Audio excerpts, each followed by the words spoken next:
തമിഴ്നാട് മുഖ്യമന്ത്രി MK സ്റ്റാലിൻ അദ്ദേഹത്തിൻ്റെ മന്ത്രിസഭയിൽ അഴിച്ചുപണി നടത്തിയെന്ന വാർത്തയാണ് വരുന്നത്. മന്ത്രി സെന്തിൽ ബാലാജിയും K പൊന്മുടിയും മന്ത്രിസഭയിൽ നിന്ന് പുറത്തായി എന്ന വാർത്ത.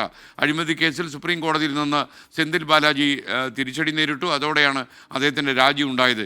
ലൈംഗിക തൊഴിലാളികളെയും ഹൈന്ദവ ദൈവങ്ങളെയും അപമാനിച്ചതാണ് K പൊന്മുടി മന്ത്രിക്ക് വിനയായത്.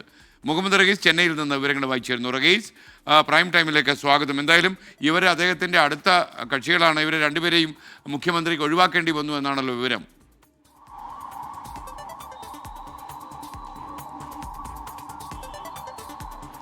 SKN സുപ്രീം കോടതിയിൽ നിന്നും മദ്രാസ് ഹൈക്കോടതിയിൽ നിന്നും തിരിച്ചടി നേരിട്ടതിനു പിന്നാലെയാണ് ഈ രണ്ട് മന്ത്രിമാരെയും തന്നെ മന്ത്രിസഭയിൽ നിന്ന് നീക്കം ചെയ്യാൻ MK സ്റ്റാലിൻ നിർബന്ധിതനായിരിക്കുന്നത്. കാരണം മന്ത്രിസഭയിലെ ഏറ്റവും പ്രബലരായിട്ടുള്ള DMKയിലെ ഏറ്റവും പ്രമുഖരായിട്ടുള്ള രണ്ട് നേതാക്കളാണ്. അത് സ്റ്റാലിൻ ആൾബലം കൊണ്ടാണെങ്കിലും മറ്റെന്ത് കാര്യത്തിനാണെങ്കിലും ഏറ്റവും മുന്നിൽ നിൽക്കുന്ന രണ്ട് മന്ത്രിമാരെയാണ് ഇപ്പോൾ പുറത്താക്കേണ്ടി വന്നിരിക്കുന്നത്. അതായത് മന്ത്രി സെന്തിൽ ബാലാജിയെ സംബന്ധിച്ചിടത്തോളം 2013 AADMK സർക്കാരിൻ്റെ കാലത്തുണ്ടായ ഒരു കേസ്, അത് കള്ളപ്പണം വെളുപ്പിക്കൽ കേസുമായി ബന്ധപ്പെട്ട് അദ്ദേഹത്തിനെ ശിക്ഷിച്ചിരുന്നു. അങ്ങനെ ഈ മന്ത്രിസഭയിൽ അദ്ദേഹം അംഗമായിരുന്നു. പിന്നീട് 2018 DMKയിൽ വന്ന് സ്റ്റാലിൻ്റെ വിശ്വസ്തനായി മാറിയ ആളാണ്. അങ്ങനെ മന്ത്രിയായിരിക്കുമ്പോൾ അറസ്റ്റിലാകുന്നു. 471 ദിവസം ജയിലിൽ കഴിയുന്നു. ജയിലിലെത്തിയതിനു ശേഷവും ഏതാണ്ട് 6-7 മാസം കഴിഞ്ഞ ശേഷമാണ് അദ്ദേഹം മന്ത്രിസ്ഥാനം രാജിവെക്കുന്നത്. അതിന് പിന്നാലെ ഇക്കാര്യം സുപ്രീം കോടതി അറിയിച്ചുകൊണ്ട് ജാമ്യത്തിൽ പുറത്തിറങ്ങുന്നു.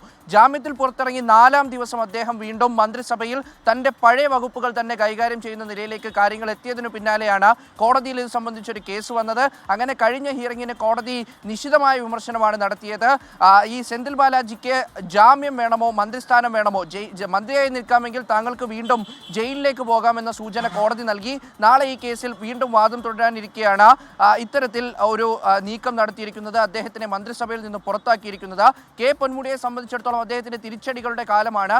ഈ ലൈംഗിക തൊഴിലാളികളായ സ്ത്രീകളെയും ഒപ്പം ഹൈന്ദവ ദൈവങ്ങൾക്കുമെതിരെ നടത്തിയ പരാമർശത്തിന് പിന്നാലെ അദ്ദേഹത്തിനെ പാർട്ടി ജനറൽ സെക്രട്ടറി സ്ഥാനത്ത് നിന്ന് നീക്കി.